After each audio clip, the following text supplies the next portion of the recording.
Welcome to this episode of EY India Insights podcast. Today we're joined by Nishit Bhatia, partner and national leader of supply chain and operations at EY Parthenon India. Nishit brings extensive experience in advising consumer goods and manufacturing organizations on supply chain transformation, operating model redesign, and digital led operations. In this episode, we discuss how intelligent order management is helping consumer goods companies strengthen supply chains, and improve service levels in an increasingly complex environment. Thank you for joining us, Nishit, today for the podcast. Thanks, Pallavi. Pleasure to be here. So, Nishit, we'll start off with the challenges. So, could you share the key challenges that consumer good companies face today in managing orders across increasingly complex and omni-channel supply chains? Pallavi, the landscape has become incredibly complex in the past few years. Demand is coming from multiple channels, general trade, modern trade, e-commerce, and it's increasingly becoming very unpredictable, especially given that this demand is overlapping across channels. And we've seen cases where the same consumer is using multiple channels at different points of time for the same product. In fact, close to 40% of consumer purchases in India are expected to be digitally influenced by 2030. On top of that, companies rely on large distributor networks with, multiple challenges, uneven credit availability, heavy dependence on third-party logistics. And given that so much information, be it inventory at the distributors, retailers, credit status, uh, orders, because orders are coming from multiple locations, vehicle availability with third parties, none of this is available in real time. And therefore, organizations often end up operating very reactively. That leads to execution losses, stockouts, and ultimately missed sales opportunities. Thank you, Nishit. Now, how does the intelligent order management differ from a traditional order allocation approaches, and why is this shift becoming so critical for consumer good organizations? Pallavi, traditional order allocation is manual, sequential, and largely rule-based. That's assuming that it takes into account all of these factors that I mentioned in terms of inventory at distributors, their credit status, right? The recent orders, pending orders, vehicle availability at third parties, right? And the only way they have of solving some of these is by taking each of these constraints and trying to address it sequentially. Intelligent order management flips this entire model. It uses real-time data, AI/ML intelligence, and most importantly, concurrent decision making. So instead of working step by step, the system simultaneously validates credit, it checks inventory, it optimizes allocation, and also plans the logistics. It brings automation to areas that were previously manual, like order correction or even load building, for example, right? So the decisions can be faster, more accurate, and much more aligned with business priorities.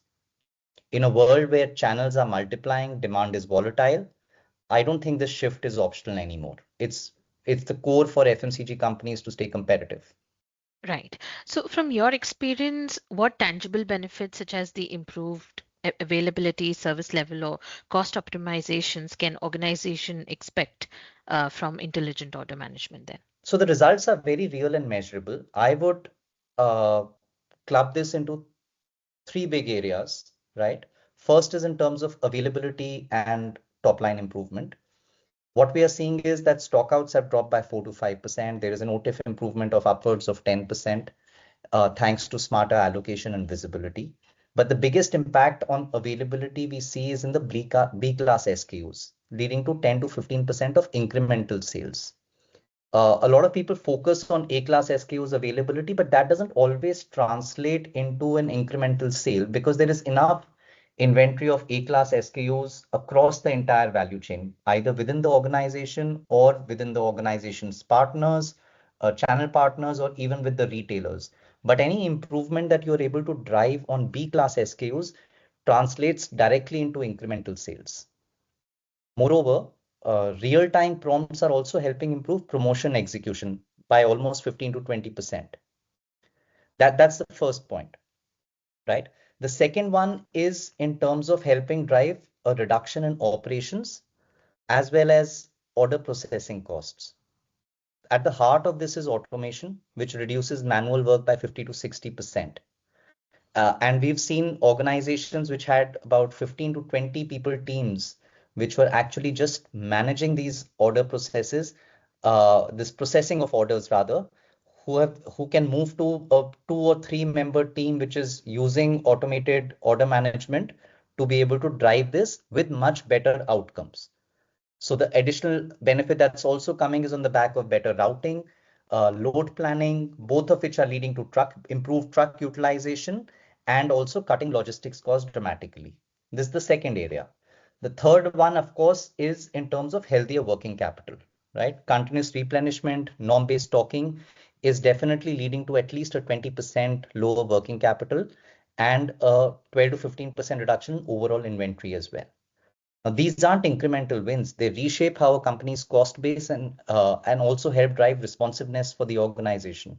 Thank you, Nishit. Now, pivoting towards the real-time data analytics and AI. So, what role do you think these data analytics and AI play in enabling smarter order decisions across supply networks? They're absolutely central to the intelligent OMS. They're actually the heart of the intelligent OMS system. Real-time data removes blind spots and allows for concurrent planning. AI and machine learning enhance decision making, predicting risks, correcting orders, prioritizing customers, even optimizing load building. Plus, conversational interfaces give instant updates on stock, delivery ETAs, potential disruptions. All this means that teams can anticipate issues beforehand instead of reacting to them after the fact. And it just saves a lot of bandwidth for the sales team to focus on what they do best rather than trying to run around and figure out where the stock is. In short, AI turns order management from a manual process into a continuous learning, self-improving system. Thank you, Nishit. Now, lastly, what would be your key advice to supply chain leaders who are looking to strengthen resilience and competitiveness through intelligent order management? I'd boil it down to three things. First, invest in real-time visibility, especially around distributor data. Without it, even the smartest systems can't perform at their best. Second, shift from sequential processes to concurrent ones. This alone can transform speed, accuracy, and responsiveness for an organization. Third, embrace AI not just for automation, but more importantly for decision support. Let it optimize prioritization of orders, optimize routing, replenishment, and risk prediction so the teams can focus on strategic decisions rather than firefighting. Companies that make this switch will build supply chains that are more resilient, more competitive, and ready for the next wave of omnichannel growth. Thank you, Nishit. Now, that brings us to the end of this episode. A special thank you to you for joining us and sharing all your insights on the intelligent order management that is reshaping the supply chain dynamics for consumer good companies. Thank you. Pleasure to be here. Thank you. And to learn more about this topic for related EY perspectives, please do visit our EY Insights page. Stay tuned for future episodes where we continue to explore strategic innovations in supply chains and operations. Until next time, this is Pallavi signing off.